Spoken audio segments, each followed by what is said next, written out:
What starts here changes the world. I have a few suggestions that may help you on your way to a better world. And while these lessons were learned during my time in the military, I can assure you that it matters not whether you ever served a day in uniform. It matters not your gender, your ethnic or religious background, your orientation, or your social status. Our struggles in this world are similar, and the lessons to overcome those struggles and to move forward, changing ourselves and changing the world around us, will apply equally to all. So here are the 10 lessons I learned from basic SEAL training that hopefully will be of value to you as you move forward in life. Every morning in SEAL training, my instructors, who at the time were all Vietnam veterans, would show up in my barracks room, and the first thing they'd do was inspect my bed. If you did it right, the corners would be square, the covers would be pulled tight, the pillow centered just under the headboard, and the extra blanket folded neatly at the foot of the rack. It was a simple task, mundane at best, but every morning we were required to make our bed to perfection. It seemed a little ridiculous at the time, particularly in light of the fact that we were aspiring to be real warriors, tough, battle-hardened SEALs. But the wisdom of this simple act has been proven to me many times over. If you make your bed every morning, you will have accomplished the first task of the day. It will give you a small sense of pride, and it will encourage you to do another task, and another, and another. And by the end of the day, that one task completed will have turned into many tasks completed. Making your bed will also reinforce the fact that the little things in life matter. If you can't do the little things right, you'll never be able to do the big things right. And if by chance you have a miserable day, you will come home to a bed that is made, that you made. And a made bed gives you encouragement that tomorrow will be better. So if you want to change the world, start off by making your bed. During SEAL training, the students are all broken down into boat crews. Each crew is 7 students, 3 on each side of a small rubber boat, and 1 coxswain to help guide the dinghy. Every day your boat crew forms up on the beach and is instructed to get through the surf zone and paddle several miles down the coast. In the winter, the surf off San Diego can get to be 8 to 10 feet high, and it is exceedingly difficult to paddle through the plunging surf unless everyone digs in. Every paddle must be synchronized to the stroke count of the coxswain. Everyone must exert equal effort, or the boat will turn against the wave and be unceremoniously dumped back on the beach. For the boat to make it to its destination, everyone must paddle. You can't change the world alone. You will need some help. And to truly get from your starting point to your destination takes friends, colleagues, the goodwill of strangers, and a strong coxswain to guide you. If you want to change the world, find someone to help you paddle. Over a few weeks of difficult training, my SEAL class, which started with 150 men, was down to just 42. There were now 6 boat crews of 7 men each. I was in the boat with the tall guys, but the best boat crew we had was made up of the little guys, the Munchkin crew, we called them. No one was over 5'5". The Munchkin boat crew had 1 American Indian, 1 African American, 1 Polish American, 1 Greek American, 1 Italian American, and 2 tough kids from the Midwest. They out-paddled, outran, and outswam all the other boat crews. The big men in the other boat crews would always make good-natured fun of the tiny little flippers the Munchkins put on their tiny little feet prior to every swim.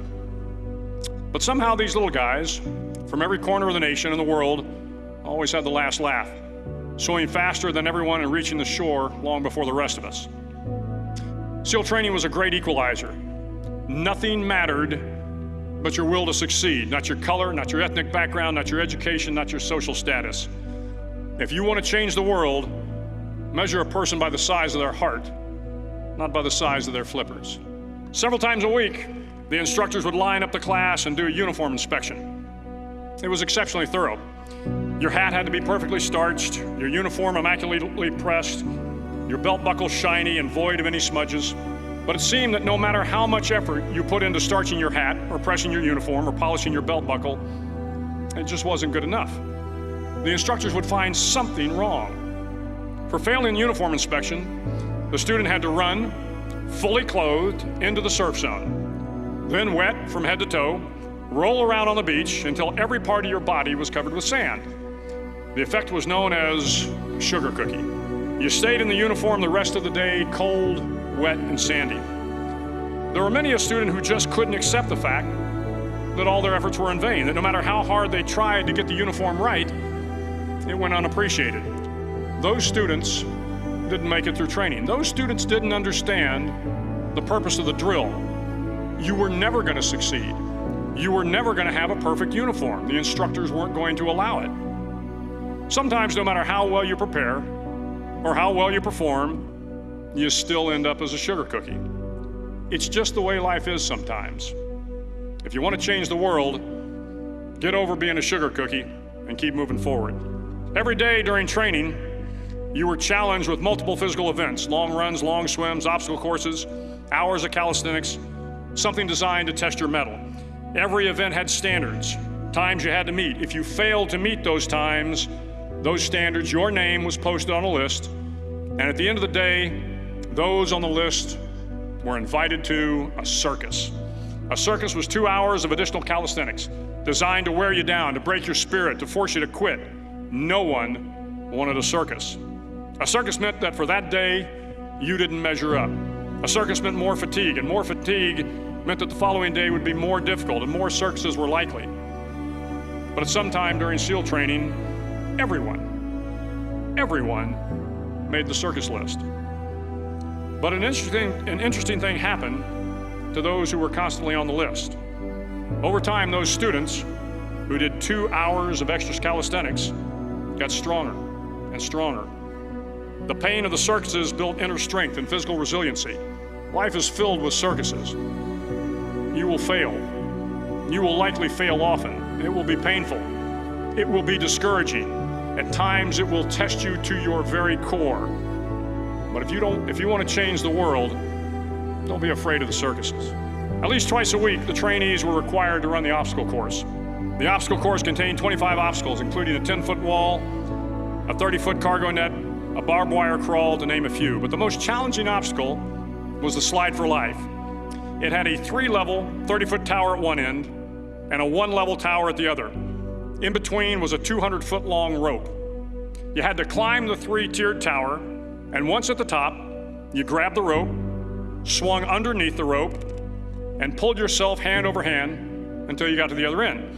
The record for the obstacle course had stood for years when my class began in 1977. The record seemed unbeatable until one day a student decided to go down the slide for life head first. Instead of swinging his body underneath the rope and inching his way down, he bravely mounted the top of the rope and thrust himself forward. It was a dangerous move, seemingly foolish and fraught with risk. Failure could mean injury and being dropped from the course. Without hesitation, the student slid down the rope perilously fast. Instead of several minutes, it only took him half that time. And by the end of the course, he had broken the record. If you want to change the world, sometimes you have to slide down the obstacles head first. During the land warfare phase of training, the students are flown out to San Clemente Island, which lies off the coast of San Diego. The waters off San Clemente are a breeding ground for the great white sharks. To pass SEAL training, there are a series of long swims that must be completed. One is the night swim. Before the swim, the instructors joyfully brief the students on all the species of sharks that inhabit the waters off San Clemente. They assure you, however, that no student has ever been eaten by a shark, at least not that they can remember. But you are also taught that if a shark begins to circle your position, stand your ground. Do not swim away. Do not act afraid. And if the shark, hungry for a midnight snack, darts towards you, then summons up all your strength and punch him in the snout, and he will turn and swim away. There are a lot of sharks in the world. If you hope to complete the swim, you will have to deal with them. So if you want to change the world, don't back down from the sharks. As Navy SEALs, one of our jobs is to conduct underwater attacks against enemy shipping. We practice this technique extensively during training. The ship attack mission is where a pair of SEAL divers is dropped off outside an enemy harbor and then swims well over 2 miles underwater, using nothing but a depth gauge and a compass to get to the target. During the entire swim, even well below the surface, there is some light that comes through. It is comforting to know that there is open water above you. But as you approach the ship, which is tied to a pier, the light begins to fade. The steel structure of the ship blocks the moonlight. It blocks the surrounding street lamps. It blocks all ambient light. To be successful in your mission, you have to swim under the ship and find the keel, the center line, and the deepest part of the ship. This is your objective. But the keel is also the darkest part of the ship, where you cannot see your hand in front of your face, where the noise from the ship's machinery is deafening, and where it gets to be easily disoriented, and you can fail.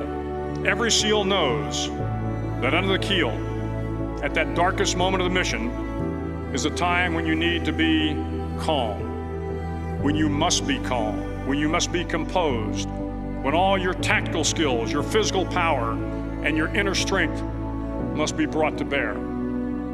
If you want to change the world, you must be your very best in the darkest moments. The 9th week of training is referred to as Hell Week.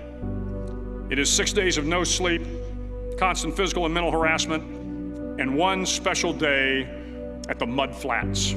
The Mud Flats are an area between San Diego and Tijuana where the water runs off and creates the Tijuana Sloughs, a swampy patch of terrain where the mud will engulf you. It is on Wednesday of Hell Week that you paddle down to the Mud Flats and spend the next 15 hours trying to survive this freezing cold, the howling wind, and the incessant pressure to quit from the instructors. As the sun began to set that Wednesday evening, my training class, having committed some egregious infraction of the rules, was ordered into the mud. The mud consumed each man till there was nothing visible but our heads. The instructors told us we could leave the mud if only 5 men would quit. Only 5 men, just 5 men, and we could get out of the oppressive cold. Looking around the mud flat, it was apparent that some students were about to give up. It was still over 8 hours till the sun came up. 8 more hours of bone-chilling cold. The chattering teeth and the shivering moans of the trainees were so loud, it was hard to hear anything.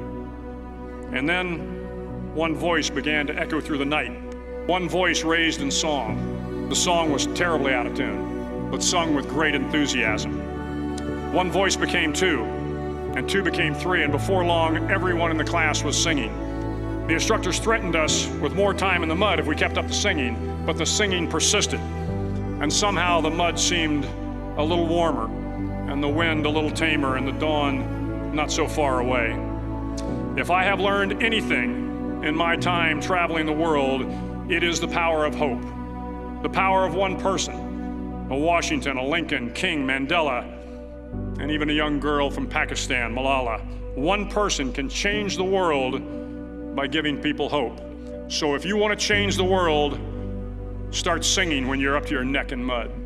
Finally, in SEAL training, there's a bell, a brass bell that hangs in the center of the compound for all the students to see. All you have to do to quit is ring the bell.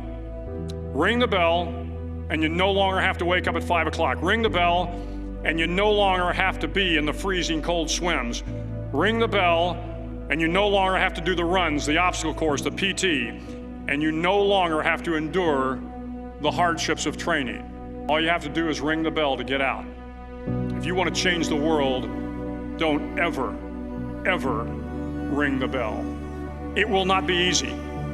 Start each day with a task completed. Find someone to help you through life. Respect everyone. Know that life is not fair and that you will fail often. But if you take some risks, step up when the times are the toughest, face down the bullies, lift up the downtrodden, and never ever give up. If you do these things, the next generation and the generations that follow will live in a world far better than the one we have today. And what started here will indeed have changed the world for the better. Thank you very much